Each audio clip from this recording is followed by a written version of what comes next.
近段时间以来，中印关系急剧恶化。就在这样的敏感局势下，有印度网友在外网发文询问：中印两国的起点相似，为什么中国的发展速度远超印度？这是因为双方的智力差距吗？其中不少印度网友的回答集中在文化和习惯的不同上。主要观点之一是认为双方在智力上应该没什么太大差距，可能个别个体上存在差距，但不能作为整体考虑。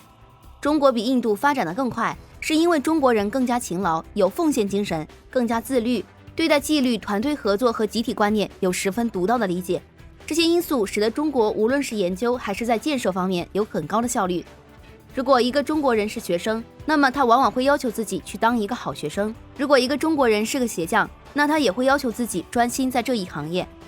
但印度人却不行，网上的键盘侠太多，到处都是愤世嫉俗的喷子，网上总是夸夸其谈，结果到做事情又拖拖拉拉。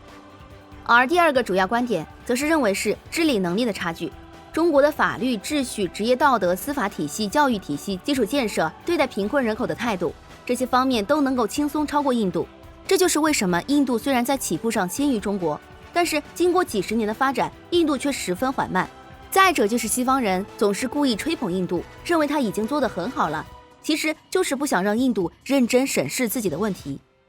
有意思的是，虽然印度网友的这个问题回复都没有直接强调智力是否存在差距这个话题，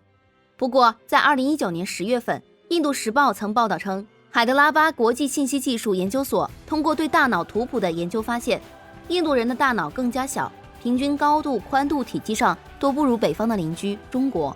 而之所以有这样的差距，主要来自于大脑的结构层次上，比如海马体的体积差距。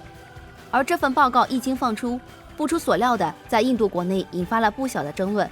认为大脑大小不影响智力，也不知道是不是讽刺，甚至有网友称大脑小代表在战场上不容易中弹，受弹面更小。